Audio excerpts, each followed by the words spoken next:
Assalamualaikum warahmatullahi wabarakatuh. Halo Math Lovers, jumpa lagi bersama saya Rahmatun Nazilah di acara KUTAS, Kupas Tuntas. Pada video KUTAS kali ini, saya akan memaparkan materi matematika kelas 8 semester 1, yaitu diagram Kartesius. Untuk lebih spesifiknya, materi kali ini yaitu menggunakan koordinat Kartesius untuk menentukan posisi titik terhadap titik asal 0,0 dan titik tertentu A, B dengan tepat. Dan yang kedua, menggunakan koordinat Kartesius untuk menentukan posisi garis yang sejajar, berpotongan, tegak lurus dengan sumbu X dan sumbu Y. Sebelum melanjutkan video, silahkan subscribe, komen, dan like akun channel ini. Baik, langsung saja kita mulai. Yang pertama, materi kali ini yaitu menentukan posisi titik pada koordinat Kartesius di mana titik asalnya berada di 0,0. 0,0 yang kita tahu pada diagram Kartesius itu tepat di perpotongan antara sumbu X yang mendatar dan sumbu Y yang tegak. Dalam hal ini diwakili oleh pos utama 0,0. Saya ingatkan lagi ya, untuk posisi sumbu X ke kanan bernilai positif, sumbu X ke kiri bernilai negatif, sumbu Y ke atas bernilai positif, dan sumbu Y ke bawah bernilai negatif. Kita menentukan posisi hutan.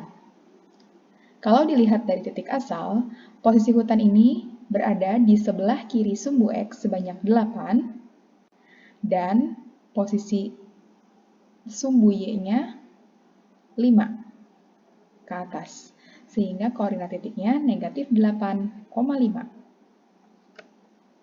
Pos 3 berada pada koordinat 3, negatif 3. Pemakaman berada pada koordinat negatif 5, negatif 2. Itu dilihat dari pos utama ya. Tenda 2 berada pada koordinat 0,2. Pasar berada pada koordinat 4,3. Dan tenda 3 berada pada koordinat negatif 2,0. Untuk posisi titik terhadap titik asal masih mudah ya, karena kita berangkatnya dari titik asal, yaitu 0,0. Sekarang kita ke materi yang kedua, yaitu posisi titiknya dirubah menjadi titik tertentu A, B. Bisa jadi yang menjadi pusatnya itu titik A, atau titik B, titik C, titik D, E, F, G, H. Jadi titik tertentu ini bisa berubah-berubah, tidak di pusat 0,0. Oke, saya contohkan. Yang menjadi titik pusat dalam soal pertama itu titik 2,6. Oke, kita gambarkan. Saya akan gambarkan bahwa yang menjadi pusat kali ini bukan lagi 0,0, tetapi titik A, 2,6. Saya akan buat garis bayangan yang menunjukkan titik A ini sebagai, ini saya jadikan sumbu X yang baru ya. Ini sumbu X negatifnya. Kemudian ada sumbu Y yang baru, tepat berpotongan di titik A. Ini sumbu Y positif.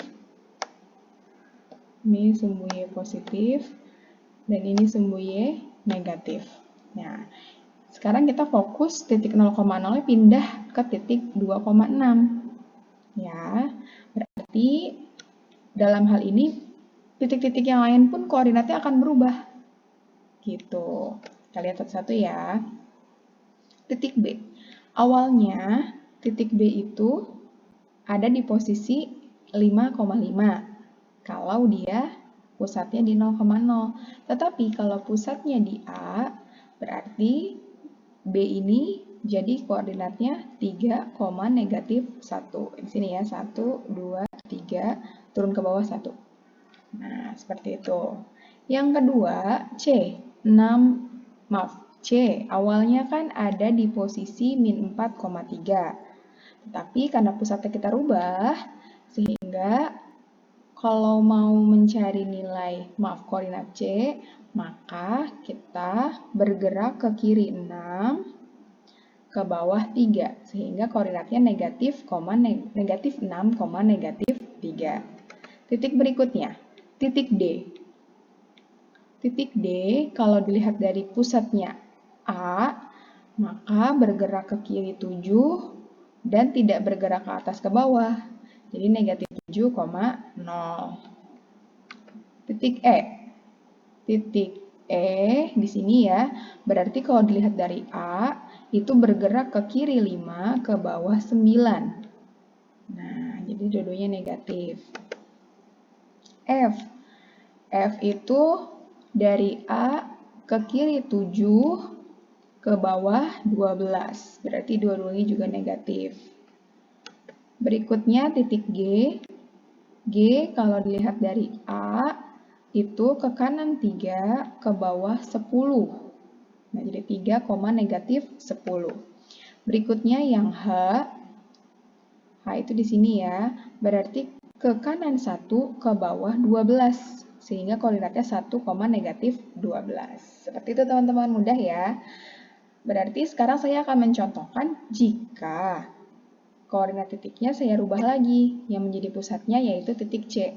Berarti teman-teman di sini gambarkan bayangan titik C sebagai pusat 0,0. Ya, di sini pusatnya sekarang. Nah, oke, kita lihat satu-satu.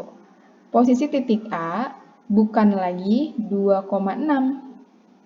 Tetapi dilihat dari titik C, yaitu bergerak ke kanan 6, ke atas 3. Jadi 6,3. Titik B, kalau dilihat dari C, itu bergerak ke kanan 9, ke atas 2. Jadi 9,2. Titik D, untuk dari C berangkat ke D ya, itu ke atas, ke kiri 1, ke atas 3. Berarti koordinatnya negatif 1,3. Titik E. Titik E itu dari C ke kanan 1, ke bawah 6. Jadi 1, negatif 6. Titik F. Titik F itu ke kiri 1, ke bawah 9. Berarti dua-duanya negatif. Titik G ke sini ya, dari C berarti ke kanan 9, ke bawah 7. Jadi 9, negatif 7. Dan terakhir H, dari C ke H, berarti ke kanan 7, ke bawah 9. Sehingga koordinat H yang baru, kalau pusatnya C, itu 7, negatif 9. Seperti itu.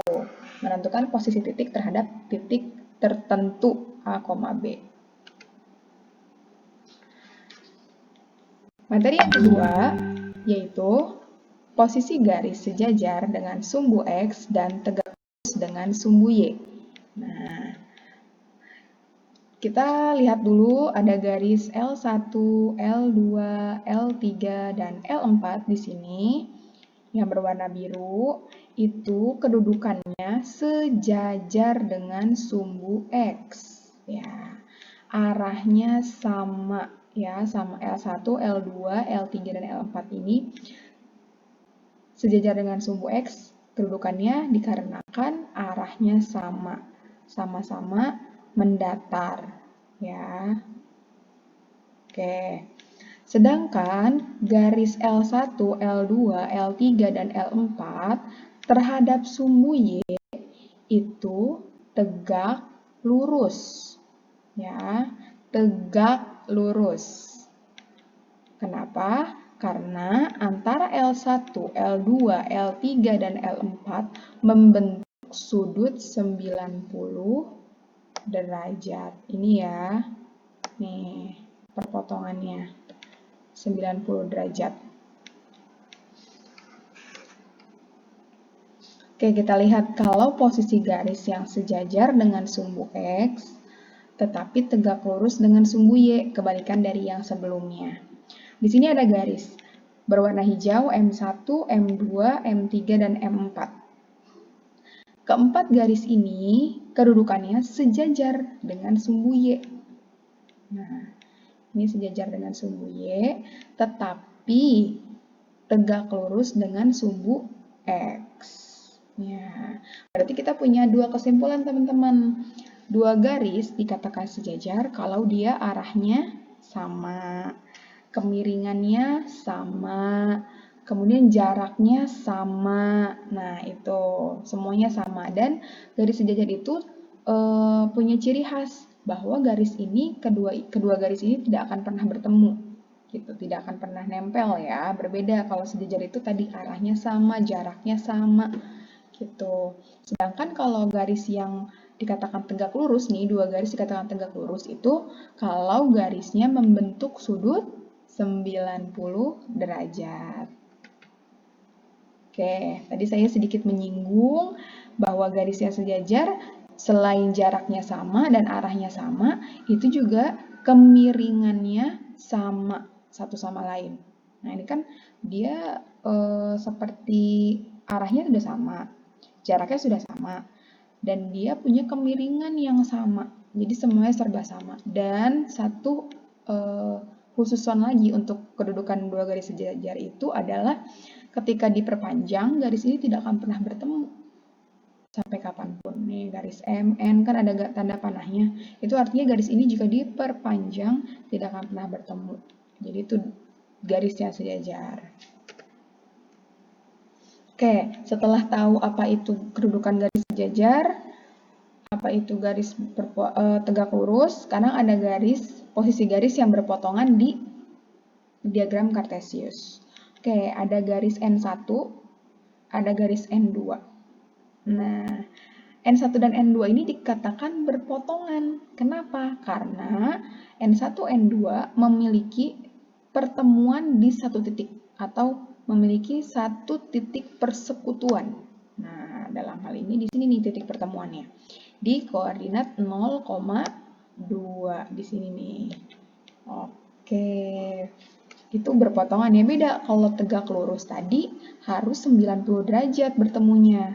Kalau berpotongan tidak harus 90 derajat, tetapi punya satu titik perpotongan ini.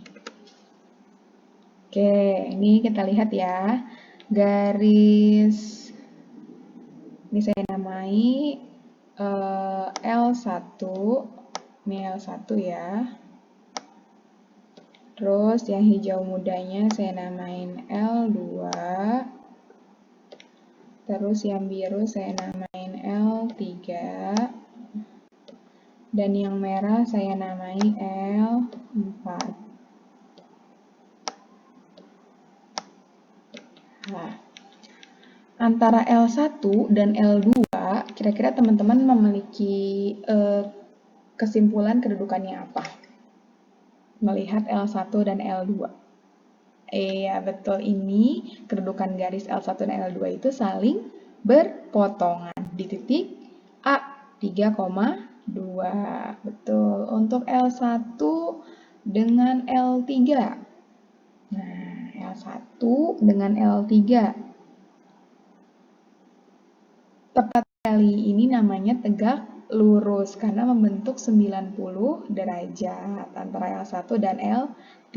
Ini 90 derajatnya. Kalau teman-teman, mana sih Bu yang 90 derajat? Ini 90 derajat. Ini juga 90 derajat. Ini 90 derajat ya. Nah, ini disebut dengan tegak lurus. Kenapa L1 dan L3 tegak lurus? Oke, lanjut. Kalau L3 dengan L2, nah, L3 dengan L2 itu, iya, ini namanya berpotongan di titik 4,2 di sini ya, perpotongannya ya. Oke, lanjut. L4 dengan L3 berpotongan, ini di C. L1 dan L4 berpotongan juga di B 3,6. Seperti itu kedudukan. Terus siapa ya yang sejajar? Terlihat ya. Siapa yang sejajar? L2 dan L4. Begitu. Jadi, teman-teman tadi kesimpulannya untuk pertemuan video kali ini yaitu yang pertama, kalian bisa menentukan koordinat titik kalau pusatnya di 0,0. Yang kedua, bisa menentukan koordinat titik kalau pusatnya berubah jadi titik tertentu A, B. Yang ketiga, kalian bisa menentukan kedudukan dua buah garis apakah sejajar, berpotongan, atau tegak lurus. Gitu. Alhamdulillah, selesai video kali ini. Semoga bermanfaat buat teman-teman di rumah. Saya akhiri. Wassalamualaikum warahmatullahi wabarakatuh.